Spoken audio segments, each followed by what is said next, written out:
कुदरत का फैसला पार्ट 1 में आप लोगों ने सुना। अविनाश अनाथ था। उसके माँ बाप का कुछ पता नहीं था। ट्रेन में लोकेश नाम का एक लड़का मिला। लोकेश ने अपने परिवार के बारे में सब कुछ बता दिया था उसको। उसकी एक बहन है और अंधी माँ भी है। और फिर पता नहीं किसी ने लोकेश को गोली मार दी। लोकेश को गोली लगने का जिम्मेदार अविनाश खुद को मानता था, क्योंकि वो लोकेश की सीट पर बैठा हुआ था। अविनाश ने लोकेश के बारे में किसी को कुछ भी नहीं पता चलने दिया और वो उसके गांव पहुंच गया। वहां गांव में कोई अविनाश को पहचान भी नहीं पाया, क्योंकि लोकेश जब छोटा था तभी घर छोड़कर भाग गया था। अविनाश को एक पूरा परिवार मिल गया था, जिसकी वजह से अविनाश बहुत ही खुश था। आइए सुनते हैं अब आगे की कहानी। अविनाश दीप्ति को पहली नज़र में ही देख उसको पसंद करने लगा था, लेकिन पता नहीं क्यों दीप्ति यकीन नहीं कर पा रही थी कि वो लोकेश है, क्योंकि दीप्ति लोकेश को बहुत अच्छी तरह से जानती थी। वो दोनों बचपन से एक साथ पले बड़े थे और लोकेश की माँ तो अंधी थी, इसीलिए वो अविनाश को पहचान नहीं पाई। उन्होंने अविनाश को ही अपना बेटा मान लिया। अविनाश को अंदर ही अंदर डर सता रहा था कि कहीं कोई उसे पहचान ना ले। धीरे धीरे करके एक हफ्ता गुजर गया। दीप्ति अविनाश को पहचान गई थी कि ये उसका लोकेश नहीं है, कोई और ही है। और अविनाश भी ईमानदारी की राह पर चलना चाहता था, इसीलिए उसने फैसला कर लिया था कि वो दीप्ति को सारी सच्चाई बता देगा, क्योंकि कहीं न कहीं अविनाश दीप्ति से प्यार करने लगा था और वो अपने प्यार की नींव झूठ पर नहीं रखना चाहता था। एक दिन की बात है, दोपहर का समय था। माँ खाना खाकर सो गई थी। अविनाश को दीप्ति को अपनी सच्चाई बताने का यही सही समय लगा। अविनाश ने दीप्ति को छत पर आने के लिए कहा। किचन का सारा काम समेटकर दीप्ति अविनाश से मिलने के लिए छत पर गई। वो अविनाश से कुछ भी नहीं कह रही थी, चुपचाप वहां पर बैठी हुई थी। दीप्ति, आज मैं तुमसे कुछ कहना चाहता हूँ। अगर मैंने तुम्हें ये सच्चाई नहीं बताई तो शायद तुम्हारे साथ बहुत गलत होगा। मैं तुम्हारा लोकेश नहीं हूँ। दीप्ति का कोई रिएक्शन नहीं था। वो चुपचाप अभी भी बैठी थी। आगे अविनाश बोला, हम दोनों एक ही ट्रेन से आ रहे थे। लोकेश मेरी सीट पर बैठा हुआ था और किसी ने उसे गोली मार दी। मैं लोकेश की मौत का जिम्मेदार खुद को मानता हूँ, क्योंकि शायद वो गोली मेरे लिए थी। लोकेश ने अपनी फैमिली के बारे में मुझे सब कुछ बता दिया था, इसीलिए मैं रिया और माँ के लिए यहाँ पर आया। उसने तुम्हारे बारे में मुझे कुछ नहीं बताया था, बस उसके जुबान पर तुम्हारा नाम ही आया था। उसके बाद वो चुप हो गया था। दीप्ति, मुझे माफ़ कर दो, कहीं ना कहीं मैं तुम्हारा गुनहगार हूँ। दीप्ति की आंखों से आंसू बहने लगे। आंसू तो अविनाश की भी आंखों में थे। दीप्ति ने उससे कहा, मैंने तो तुम्हें उसी दिन पहचान लिया था कि तुम मेरे लोकेश नहीं हो, क्योंकि माँ तो तुम्हें देख नहीं सकती थी, इसीलिए वो तुम्हें पहचान नहीं पाई। लेकिन मैं तो अपने लोकेश की हरकतें बहुत अच्छी तरह से जानती थी। तुम्हें पता है, मेरा लोकेश मेरा कभी भी नाम नहीं लेता था। वो मुझे हमेशा बंदरिया कहकर ही बुलाता था और मेरी चोटी पकड़कर खींच लेता था। तुमने वैसा कुछ भी नहीं किया था, इसीलिए मैं तुम्हें पहचान गई थी। लेकिन मैं माँ को दुखी नहीं करना चाहती थी, क्योंकि कई वर्षों के बाद उनके चेहरे पर हंसी आई थी। शायद इस दिन का इंतजार तो मैं भी कई सालों से कर रही थी, लेकिन मुझे ये नहीं पता था कि मेरा लोकेश इस दुनिया को छोड़कर चला गया। इतना बोलते ही दीप्ति फूट फूट कर रोने लगी। उसकी आंखों के आंसू थमने का नाम ही नहीं ले रहे थे और दीप्ति छत पर से नीचे आ गई थी। अविनाश छत पर ही बैठकर मन ही मन में सोच रहा था कि पता नहीं दीप्ति ने उसे माफ भी किया या नहीं। ऐसा ना हो कि वो कहीं माँ को सारी सच्चाई बता दे। अभी अविनाश के दिमाग में यही उथल पुथल चल रही थी कि उसे अचानक से रिया की याद आ गई, क्योंकि उसे यहाँ पर आए हुए एक हफ्ता गुजर गया था, लेकिन अभी तक रिया का कोई जिक्र नहीं आया था। अविनाश थोड़ी देर के बाद नीचे चला गया। घर कोई बहुत बड़ा नहीं था, सिर्फ एक कमरा और छोटा सा आंगन था, जिसमें किचन बाथरूम सब बना हुआ था। अविनाश जब नीचे आया तो उसने देखा दीप्ति माँ के पास सो रही थी। उसने अभी उन लोगों को डिस्टर्ब करना सही नहीं समझा, इसीलिए वहाँ से बाहर निकल गया। वो आसपास निकलकर गांव में घूमने चला गया। वहाँ लोगों से मिला। गांव के लोगों ने बहुत अच्छे से बात की, इसीलिए वहाँ के लोग अविनाश को पसंद करने लगे। लेकिन वहाँ पर सभी लोग अविनाश को लोकेश ही समझ रहे थे। घूम फिर कर अविनाश घर आ गया था। तब तक दीप्ति और माँ दोनों उठ गए थे। अविनाश ने देखा दीप्ति की आंखें सूजी हुई थी, जिसे देखकर वो समझ गया कि दीप्ति नीचे आकर भी बहुत देर तक रोती रही होगी और रोते रोते सो गई होगी, इसीलिए उसकी आंखों में सूजन आ गई। माँ ने दीप्ति से कहा, दीप्ति बिटिया चाय बना लो और देखो डब्बे में थोड़े पापड़ रखे हुए हैं, उन्हें भी भून लेना, क्योंकि लोकेश को आलू के पापड़ बहुत अच्छे लगते हैं।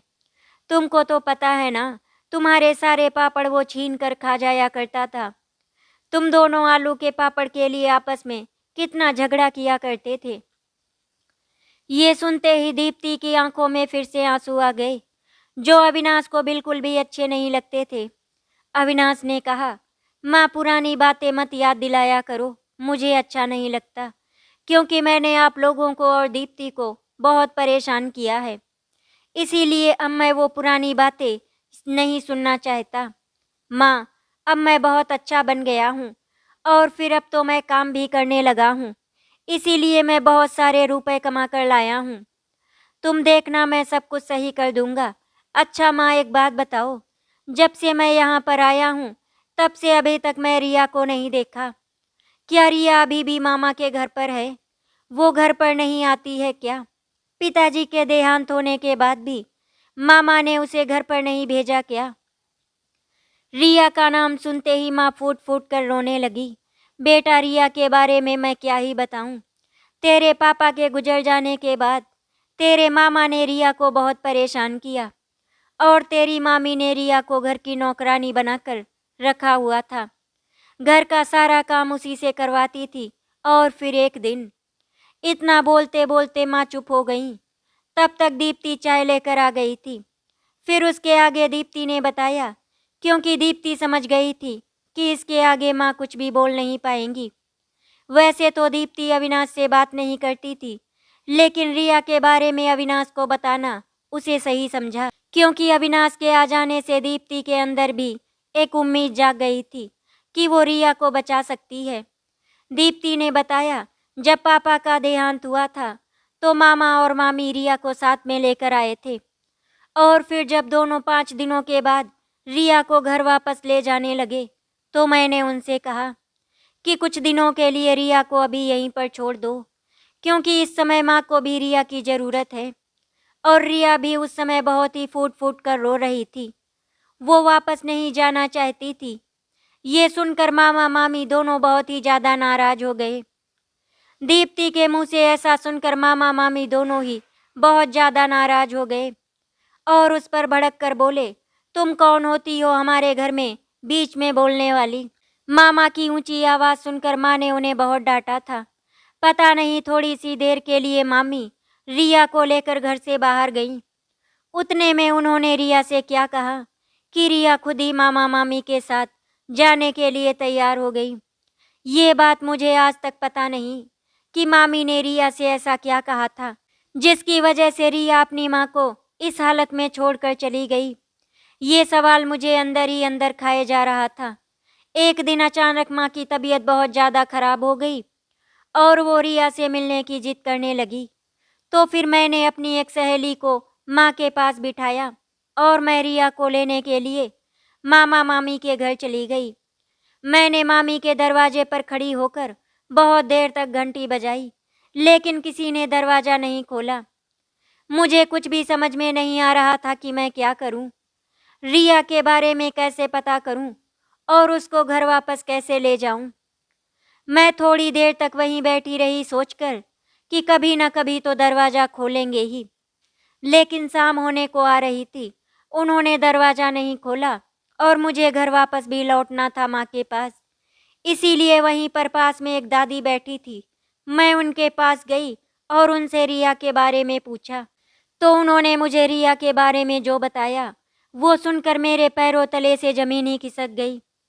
उन्होंने बताया कि उसके मामा मामी ने रिया की शादी एक नशेड़ी लड़के से कर दी है, क्योंकि वो लड़का रिया पर गंदी नज़र रखे हुए था और उसने रिया की बहुत ही अच्छी कीमत मामा मामी को दी और रुपए के लालच में रिया की शादी जबरदस्ती उस लड़के से कर दी। पहले तो वो लड़का वहीं पर रहता था, लेकिन रिया से शादी के बाद वो लड़का कहाँ चला गया किसी को भी कुछ नहीं पता है। अगर किसी को पता है तो वो उसके मामा और मामी हैं, क्योंकि वो उस लड़के को बहुत अच्छी तरह से जानती थी।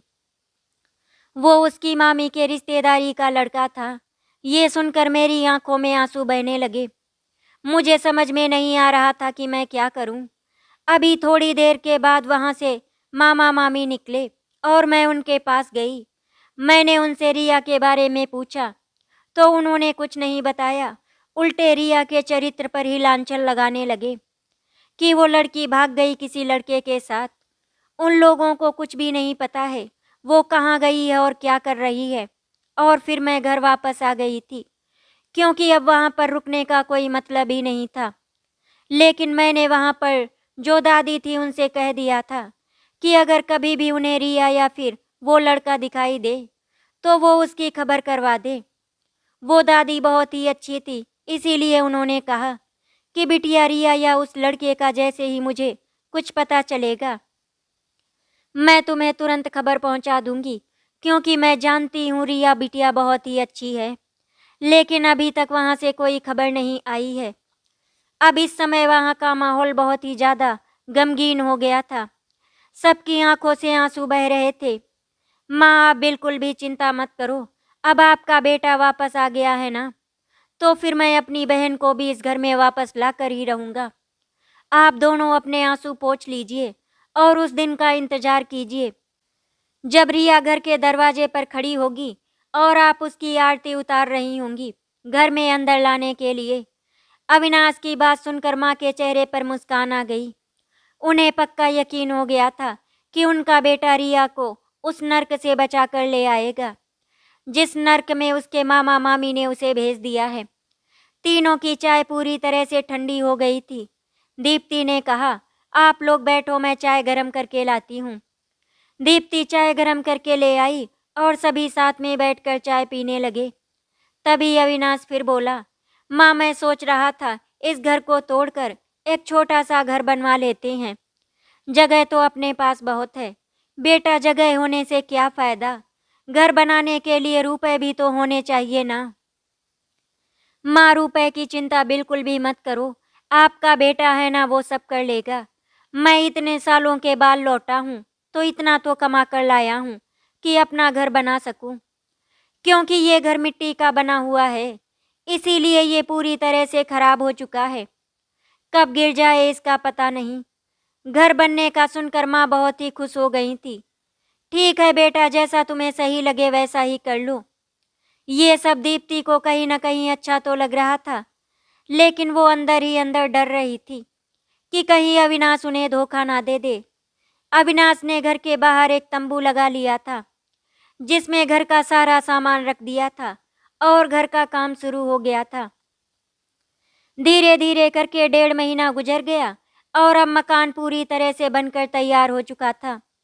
माँ अपने घर को देख तो नहीं सकती थी, लेकिन उस घर को महसूस कर पा रही थी, जिसकी वजह से अब उनके चेहरे पर मुस्कुराहट दिखाई देने लगी थी। एक दिन अविनाश ने दीप्ति से पूछा, दीप्ति, अपने पास कुछ जमीन जायदाद है क्या? ये सुनते ही दीप्ति अचानक से चौंक गई। उसके मन में आया, कहीं ये हमारी जमीन तो हड़प नहीं करना चाहता? क्यों, तुम्हें जमीन के बारे में जानकर क्या करना है? तुमको क्या लेना देना उससे? अरे दीप्ति, तुम्हें डरने की जरूरत नहीं है। ये जमीन मैं अपने नाम नहीं करने वाला। मैं तो इसीलिए पूछ रहा था क्योंकि मैंने माली का काम बहुत दिनों तक किया है, इसीलिए मैं खेती बाड़ी अच्छे से कर सकता हूँ। मैं सोच रहा था अपने खेतों में काम करके कुछ पैसे कमाए जाएं, जिससे आगे का खर्चा चल सके। अब ये पैसे हमारे पास हमेशा तो नहीं रहेंगे, इसीलिए हमें घर खर्च के लिए कुछ तो करना ही पड़ेगा। अब मैं वापस कहीं नहीं जाने वाला, अब मैं यहीं पर रहूँगा, क्योंकि लोकेश का परिवार अब मेरा परिवार है। उसकी जिम्मेदारी अब मेरे कंधों पर है और मैं अपनी जिम्मेदारी से कभी पीछे नहीं भागूंगा। ठीक है, मैं तुम्हें कल खेत दिखा दूंगी। हमारे पास 2 बीघा खेत है, लेकिन उसमें से 1 बीघा एक ठाकुर के पास गिरवी रखा हुआ है, क्योंकि जब बाबा की तबीयत खराब हुई थी तो हम लोगों के पास पैसे नहीं थे। इसीलिए बाबा ने 1 बीघा जमीन उसके पास गिरवी रखी थी। ये बात लोकेश भी जानता था। ठीक है दीप्ति, ये बताओ कि जमीन को कितने रुपए में गिरवी रखा गया था? दीप्ति ने बताया 50,000 रुपए में। दीप्ति अविनाश को लेकर उस ठाकुर के पास गई और अविनाश ने उन्हें रुपए ब्याज सहित दे दिए, जिससे उनके खेत वापस मिल गए थे। वो ठाकुर बहुत ही अच्छा इंसान था। उसने कोई ज्यादा ब्याज नहीं लगाया था और जमीन वापस करने में भी कोई नाटक नहीं किया था। दोनों घर वापस आ गए थे। अविनाश ने माँ को बताया कि माँ, हमने अपना खेत छुड़वा लिया है। ये सुनकर माँ बहुत ही खुश हो जाती हैं। अच्छा बेटा, तुम्हें तो खेती करना बिल्कुल भी पसंद नहीं था, फिर अब तुम खेती कैसे करोगे? अरे माँ, आप उसकी बिल्कुल भी चिंता मत करो। मैं खेती में आलू प्याज गेहूँ ये नहीं लगाऊंगा। मैं तो फूलों की खेती करूंगा, क्योंकि शहर में जहाँ पर मैं काम करता था वहाँ पर मैंने देखा है कि फूलों की खेती करने में बहुत ही पैसा आता है। और माँ, आप तो अच्छी तरह से जानती हैं कि आपका बेटा खेती नहीं करना चाहता, लेकिन हाँ, पैसे तो कमाना चाहता है। हाँ हाँ बेटा, मैं अच्छी तरह से जानती हूँ। लगता है पैसे कमाने का कीड़ा अभी तक तुम्हारे अंदर से नहीं गया। अच्छा बेटा, एक बात बता, रिया के बारे में कहीं से कुछ पता चला? नहीं माँ, अभी तो नहीं। लेकिन माँ, अब मैं बहुत जल्दी मामा मामी के यहाँ जाने वाला हूँ। एक दिन शाम को छत पर अविनाश बैठा हुआ था। दीप्ति अविनाश के पास गई। उसने अविनाश से पूछा, तुम्हारे पास रिया को घर लाने की कोई योजना है क्या? इस पर अविनाश ने कहा, योजना तो है। अभी मेरे पास 2 लाख रुपए बचे हैं और वो मैं अपनी बहन को घर लाने के लिए इस्तेमाल करूंगा। वो रुपए मैंने अलग करके रखे थे, क्योंकि वो रुपए मैं खत्म नहीं कर सकता। इसीलिए तो मैंने तुमसे खेत के बारे में पूछा था, जिससे कि मैं यहीं पर रहकर कुछ पैसे कमा सकूं। अच्छा, रिया को लाने से उन रुपयों से क्या मतलब है? दीप्ति, तुमने मुझे जैसा बताया उससे मुझे ये समझ में आया कि मामा और मामी बहुत ही लालची इंसान हैं। अगर मैं उनके पास रुपए लेकर जाऊंगा तो फिर वो रिया का पता झट से बता देंगी। इस बात का मुझे पूरा विश्वास है, क्योंकि जो लोग लालची होते हैं उनका लालच कभी खत्म नहीं होता और हम लोग उनके इसी लालची स्वभाव का फायदा उठाएंगे। अविनाश की बात सुनकर दीप्ति सोच में पड़ गई कि अविनाश का आइडिया तो अच्छा है। मामा मामी दोनों ही बहुत लालची हैं और अविनाश के जाल में जरूर फंस जाएंगे। अब तुम मुझे ये बताओ, मेरा प्लान कैसा लगा? दीप्ति ने कहा, तुम्हारी योजना तो बहुत अच्छी है। मुझे यकीन है तुम सफल हो जाओगे। दीप्ति के मुंह से अपने लिए यकीन शब्द सुनकर अविनाश को बहुत ही अच्छा लगा। उसके चेहरे पर मुस्कुराहट आ गई थी। उन दोनों ने अभी तक इस बारे में माँ को कुछ भी नहीं बताया था, क्योंकि अविनाश चाहता था ये बात माँ को तब पता चले जब रिया दरवाजे पर खड़ी हो। रात का खाना खाने के बाद सभी लोग आराम से सो गए, क्योंकि अगली सुबह दीप्ति और अविनाश को मामा मामी के घर पर जाना था। सुबह सुबह उठकर दोनों तैयार हो गए। दीप्ति ने चाय नाश्ता बनाया सबके लिए।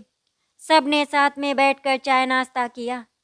दीप्ति ने माँ से कहा, माँ, हम दोनों किसी काम से बाहर जा रहे हैं, आप अपना ध्यान रखिएगा। दोपहर का खाना मैंने आपके लिए बना दिया है और शाम तक हम लोग वापस आ जाएंगे। लेकिन बेटा, तुम लोग अचानक ऐसे सुबह सुबह कहाँ जा रहे हो? मुझे कुछ बताया भी नहीं। अविनाश बोला, माँ, आप चिंता मत करो, मैं खेत में फूल लगाने की सोच रहा था, इसीलिए मैं उसी के बारे में जानने के लिए जा रहा हूँ। मैं जा ही रहा था, इसीलिए दीप्ति ने कहा कि वो भी फूलों की खेती के बारे में जानना चाहती है, इसीलिए वो भी साथ जा रही है।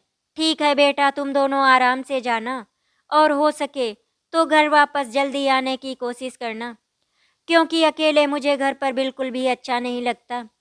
दीप्ति बोली, माँ बिल्कुल भी चिंता मत करो, हम लोग बहुत जल्दी वापस आ जाएंगे। दोनों मामा मामी के घर पहुंच जाते हैं।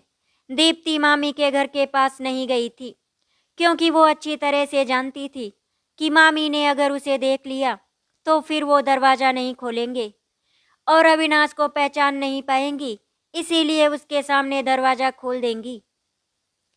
दीप्ति ने अविनाश से कहा, तुम जाओ, मैं यहीं पर रुकती हूँ। अविनाश चला गया। दरवाज़ा खटखटाया तो मामी ने दरवाज़ा खोला। उन्होंने अविनाश से पूछा, तुम कौन हो और क्या काम है तुम्हें? अविनाश बोला, मामी आपने पहचाना नहीं मुझे, मैं लोकेश। लोकेश को देखकर मामी आश्चर्यचकित रह गईं। उन्हें तो यकीन ही नहीं हो रहा था कि ये लोकेश है। अरे मामी, अंदर आने के लिए नहीं कहोगी? इतने सालों के बाद आया हूँ, बाहर ही खड़ा रखोगी क्या? लोकेश, तुम अपने घर वापस चले जाओ, हम लोग तुमसे कोई बात नहीं करना चाहते। तुम्हारी बहन तो हमारा मुंह काला करके भाग गई, अब बची हुई इज्जत क्या तुम नीलाम करने के लिए आए हो? भगौड़ी बहन का भगौड़ा भाई। रिया के बारे में ये सुनकर अविनाश को बहुत ही गुस्सा आ गया था। मामी, आपको नाटक करने की ज़रूरत नहीं है। मैं बहुत अच्छी तरह से जानता हूँ कि मेरी बहन कहाँ है और किस हाल में है। आपको मैं 2 ऑप्शन दे रहा हूँ। मेरे पास मेरे बैग में 2 लाख रुपए हैं। आप मुझे मेरी बहन का पता बता दीजिए। अगर आपने ऐसा नहीं किया तो फिर मुझे आपके खिलाफ FIR करनी पड़ेगी। मामी, FIR का मतलब तो आप अच्छी तरह से जानती हैं ना? FIR का नाम सुनते ही मामी जी थोड़ा सा चौकन्नी हो गई। उन्होंने अविनाश से कहा, इतना गुस्सा क्यों होते हो? आओ, घर के अंदर आओ बेटा, मैं तुम्हें सब बताती हूँ। उन्होंने रिया के बारे में सब कुछ बता दिया था। मामी के अंदर लालच भी आ गया था 2 लाख रुपए का नाम सुनकर। मामी, आप एक काम करिए, रिया को यहीं पर बुला लीजिए। मैं ये 2 लाख रुपए आपके हाथों पर रख दूंगा जब मेरी बहन रिया यहाँ पर मेरे सामने होगी। अरे बेटा, तुम्हें चिंता करने की बिल्कुल भी ज़रूरत नहीं है। आज तुम जाओ, कल वापस आ जाना। रिया तुमको यहीं पर मिलेगी। लेकिन हाँ, ये रुपए भी अपने साथ लाना मत भूलना। मामी, आप इनकी चिंता बिल्कुल भी मत कीजिएगा। इन रुपयों पर तो आप ही का नाम लिखा हुआ है, लेकिन बस मुझे मेरी बहन सही सलामत चाहिए। इतनी बातें होने के बाद अविनाश वहाँ से चला गया। जब मामी ने दरवाज़ा बंद कर लिया तो वो दादी के घर से बाहर निकल आई और अविनाश से पूछा, क्या हुआ?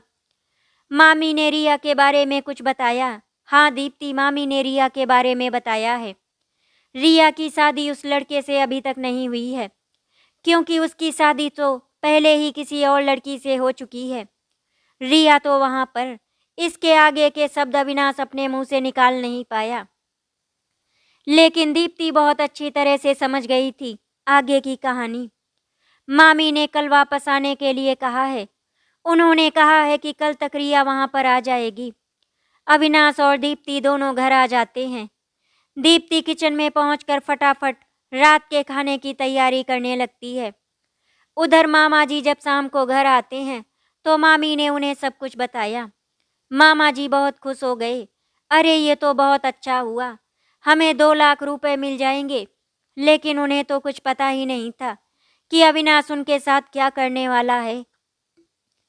वैसे तो अविनाश रुपए देकर ये मामला खत्म करने वाला था, लेकिन जब मामी ने रिया के चरित्र पर उंगली उठाने लगी तो अविनाश को बहुत गुस्सा आ गया था और उसने सोच लिया था कि मामा और मामी दोनों को सबक सिखाना ही पड़ेगा। रात का खाना खाकर दीप्ति, अविनाश और माँ सो जाते हैं। अगली सुबह दीप्ति ने फिर वही किया। सबने साथ में नाश्ता किया और फिर दोनों जाने के लिए तैयार हो गए। दीप्ति ने कहा, माँ ध्यान रखना अपना, हम लोग वापस आते हैं। ठीक है बेटा, आराम से जाना और जल्दी घर वापस आ जाना। इस बार दीप्ति और अविनाश दोनों मामी के घर पर पहुंचे हैं। दीप्ति को देखकर मामी थोड़ा हैरान हो गई थी। अविनाश ने बताया, चिंता मत करो, दीप्ति सब कुछ जानती है, मैंने उसे सब कुछ बता दिया है। सभी वहाँ कुर्सियों पर बैठ जाते हैं। तभी मामी ने रिया को आवाज़ दी और रिया बाहर आई। रिया की हालत देखकर दीप्ति की आंखों में आंसू बहने लगे। उसने तो कभी सपने में भी नहीं सोचा था कि रिया इस हाल में होगी। उसके पूरे शरीर पर नीले नीले निशान पड़े हुए थे। जिसे देखकर सब पता चल रहा था कि उसे बहुत ही मारा जाता था। दीप्ति ने भागकर रिया को गले से लगा लिया। जैसे ही रिया दीप्ति और अविनाश के पास आ गई तो मामी ने कहा, लोकेश, ये लो तुम्हारी बहन रिया तुम्हारे सामने खड़ी है। लोकेश ये नाम सुनते ही रिया थोड़ी सी चौंक गई। रिया बस अपने भाई का नाम जानती थी, क्योंकि जब वो 3-4 साल की रही होगी तभी उसने लोकेश को देखा था। उसने तुरंत ही अविनाश को अपना भाई समझकर गले से लगा लिया और फूट फूट कर रोने लगी। कहने लगी, भैया मुझे यहाँ से अपने घर ले चलो, मुझे यहाँ पर नहीं रहना, ले चलो मुझे यहाँ से। रिया तो बिल्कुल भी चिंता मत कर, तेरे भाई के रहते हुए कोई तुझे हाथ भी नहीं लगा सकता, और हम दोनों तुझे लेने के लिए ही तो यहाँ पर आए हैं। अच्छा तुम लोग सुनो, ये अपना मेल मिलाप घर पर जाकर कर लेना। हमारे घर में रोना धोना करने की ज़रूरत नहीं है, ये सब अपने घर में जाकर करना। अब तुम वो 2 लाख रुपए निकाल कर हमें दे दो। अविनाश बोला, अरे मामी जी, इतनी भी क्या जल्दी है रुपए की? पहले तो उस लड़के को बुलाएं जिसे आपने मेरी बहन को बेचा था, तभी वो रुपए आपको मिलेंगे। देख लोकेश, तुझे उससे क्या लेना देना है? तुझे तेरी बहन मिल गई और मुझे मेरे पैसे दे दे और जा यहाँ से अपनी बहन को लेकर। मामी अभी अपनी बातें कर ही रही थी कि तभी दरवाजा खुला और सामने पुलिस को खड़ा हुआ देखकर मामा, मामी और उस लड़के के हाथ पांव फूल गए। ये पुलिस वाली बात दीप्ति को भी नहीं पता थी। एक महिला कांस्टेबल बोली, अरे आपको बहुत जल्दी है पैसे लेने की। अब तो आप लोगों को पैसे हवालात में मिलेंगे। जब आप लोगों को वहाँ पर डंडे पड़ेंगे ना, तब आप लोगों को पता चलेगा कि एक लड़की बेचने का क्या नतीजा होता है। अविनाश और दीप्ति मुस्कुरा रहे थे। मामा मामी बहुत अच्छी तरह से समझ गए थे कि उनके साथ क्या हुआ है। आज उनका लालच ही उनको ले डूबा। अविनाश ने पुलिस स्टेशन जाकर उन दोनों के खिलाफ FIR कर दी थी। उन दोनों को पुलिस पकड़ कर ले गई, लेकिन उसके साथ ही उस लड़के को भी पुलिस ने पकड़ लिया था जिसने रिया को खरीदा था। और फिर रिया और अविनाश ने पुलिस स्टेशन जाकर उस लड़के के खिलाफ भी FIR दर्ज करवा दी। तीनों बहुत ही खुश थे। अब वो अपने घर के लिए निकल जाते हैं। घर पहुंचकर अविनाश ने दरवाज़ा खटखटाया तो उसकी माँ ने आकर दरवाज़ा खोला। दीप्ति ने माँ को बताया, माँ आप यहीं पर खड़ी रहो, मैं आपके लिए आरती की थाली लेकर आती हूँ, क्योंकि आज आपको किसी की आरती उतारनी है। आरती उतारने का नाम सुनकर माँ सब कुछ समझ गई। उन्होंने कहा, मेरी बच्ची रिया वापस आ गई, मुझे उससे गले मिल लेने दो। इस पर अविनाश ने कहा, अरे माँ, अब रिया से आराम से गले मिलना वो कहीं नहीं जाएगी। पहले आप अपने घर की लक्ष्मी की आरती उतारकर उसका स्वागत तो कीजिए। दीप्ति आरती की थाली तैयार करके ले आई। माँ ने उसकी आरती उतारी और रिया को अपने गले से लगाकर फूट फूट कर दोनों रोने लगे। सभी घर के अंदर आ जाते हैं। आज ये घर फिर से खुशियों से भर गया था, इसीलिए अविनाश बहुत ही खुश था। आज अविनाश को ऐसा लग रहा था कि जैसे उसने अपना फर्ज पूरा कर दिया। जो एक बेटे का फर्ज था उसे अविनाश ने पूरी ईमानदारी के साथ निभाया। अविनाश ने मन ही मन भगवान को धन्यवाद किया, क्योंकि उसने जो फैसला लिया था कुदरत ने उसके फैसले में पूरी तरह से उसका साथ दिया। रिया अपनी माँ के पास बैठकर उनसे बातें कर रही थी। अविनाश छत पर खड़ा हुआ था। दीप्ति भी अविनाश के पास चली गई और बोली, अविनाश, तुमने जो इस परिवार के लिए किया है शायद उतना लोकेश भी नहीं कर पाता। मैं तुम्हारा ये एहसान जिंदगी भर नहीं भूल पाऊंगी। दीप्ति, मैंने कोई एहसान नहीं किया है। एक बेटे का जो फर्ज होता है मैंने बस वही निभाया है, और आगे भी मैं अपने फर्ज से कभी पीछे नहीं हटूंगा। आज पहली बार दीप्ति के चेहरे पर बहुत ही प्यारी सी मुस्कान आई थी, जिसे देखकर अविनाश बहुत ही खुश हुआ। उसने अभी तक दीप्ति को ये एहसास भी नहीं होने दिया था कि वो उसे पसंद करता है। धीरे धीरे करके रिया अब सामान्य हो रही थी। माँ ने एक दिन दीप्ति से कहा, दीप्ति बेटा, अब तो सब कुछ ठीक हो गया है, इसीलिए मैं चाहती हूँ कि अब तुम दोनों शादी कर लो, जिससे हमारे घर में थोड़ी सी खुशियाँ आ जाएं। शादी की बात सुनकर दीप्ति की आंखों में आंसू आ गए, क्योंकि वो तो अच्छी तरह से जानती थी कि ये उसका लोकेश नहीं बल्कि अविनाश है। और अविनाश से शादी वो कैसे कर सकती है। रिया ने अविनाश को बताया कि आज मम्मी दीप्ति और आपकी शादी के लिए कह रही थी, जिसे सुनकर अविनाश के चेहरे पर मुस्कान आ गई थी। लेकिन एक दर्द भी आ गया था साथ में, क्योंकि वो जानता था कि दीप्ति तो लोकेश से प्यार करती है, तो फिर उससे शादी कैसे कर सकती है। क्या हुआ भैया, आपको शादी की बात सुनकर अच्छा नहीं लगा? नहीं नहीं रिया, ऐसी बात नहीं है। मैं तो दीप्ति को पसंद करता हूँ, लेकिन पता नहीं दीप्ति मुझे अब भी पसंद करती है या नहीं। तो भैया आप दीप्ति से एक बार बात कर लीजिए ना, उनसे आप पूछ लीजिए कि वो अभी भी आपसे शादी करना चाहती हैं या नहीं, क्योंकि मैं जानती हूँ दीप्ति का हम लोगों के अलावा कोई नहीं है, इसीलिए वो माँ के पास ही रहती है। ठीक है रिया, मैं दीप्ति से बात करूँगा। धीरे धीरे करके अविनाश को यहाँ पर रहते हुए लगभग 1 साल हो गया था, और इस 1 साल में अविनाश ने कहीं न कहीं दीप्ति के दिल में थोड़ी सी जगह तो अपने लिए बना ही ली थी। एक दिन दीप्ति और अविनाश दोनों खेत पर गए हुए थे, क्योंकि उन्होंने गेंदे के फूल के बीज बोए हुए थे। अविनाश ने दीप्ति से कहा, गेंदे के पेड़ कितने निकल आए हैं, एक दिन देखना यही पेड़ हमें बहुत सारे फूल देंगे। हाँ अविनाश, इन पेड़ों को देखकर बहुत अच्छा लग रहा है। दीप्ति, मैं तुमसे एक बात कहना चाहता हूँ। मुझे नहीं पता मैं अच्छा हूँ या गलत हूँ, लेकिन मैं तुमसे प्यार करने लगा हूँ। मैं तुम्हें कभी भी कोई तकलीफ नहीं दूंगा, हमेशा तुम्हारा ध्यान रखूंगा। मैं जानता हूँ तुम्हारे दिल में लोकेश के लिए आज भी वो जगह है जो मैं कभी नहीं ले पाऊंगा, लेकिन हम दोनों जीवन साथी बनकर हमेशा एक दूसरे का साथ तो निभा सकते हैं, एक दूसरे के सुख दुख बांट सकते हैं। मैंने अपनी जिंदगी के 22 साल अनाथ आश्रम और रास्तों पर गुजार दिए, लेकिन यहाँ पर मुझे जो खुशियाँ मिली हैं मैं उन्हें कभी छोड़ना नहीं चाहता। मैं अपनी माँ बहन और तुम्हें खोना नहीं चाहता। मैं अपने इस परिवार को हमेशा अपने साथ रखना चाहता हूँ। अगर तुम्हें ठीक लगे तो क्या तुम मुझसे शादी करोगी? आज अविनाश की बातें सुनकर दीप्ति को बहुत ज़्यादा बुरा नहीं लगा था, बस हाँ, कहने में थोड़ा संकोच हो रहा था, क्योंकि दीप्ति भी अच्छी तरह से जानती थी कि हमेशा वो इस घर में इसी तरह से नहीं रह सकती। आस पड़ोस के लोग ताना दें, उससे अच्छा है कि मैं अविनाश से शादी कर लूं। वैसे भी अविनाश ने कभी मेरे साथ कुछ गलत नहीं किया। अभी तक मैंने उसे जितना समझा है वो बहुत ही अच्छा लड़का है। दीप्ति ने अविनाश से कहा, घर चलो, मैं तुम्हारे इस सवाल का जवाब माँ के सामने देना चाहती हूँ। अविनाश को थोड़ा सा डर लग रहा था कि पता नहीं दीप्ति हाँ कहेगी या ना। अगर उसने ना कहा तो फिर वो क्या करेगा। दोनों घर वापस आ जाते हैं। दीप्ति ने रिया और माँ को भी हॉल में बुलाया। दीप्ति ने माँ से कहा, माँ मैं शादी करने के लिए तैयार हूँ।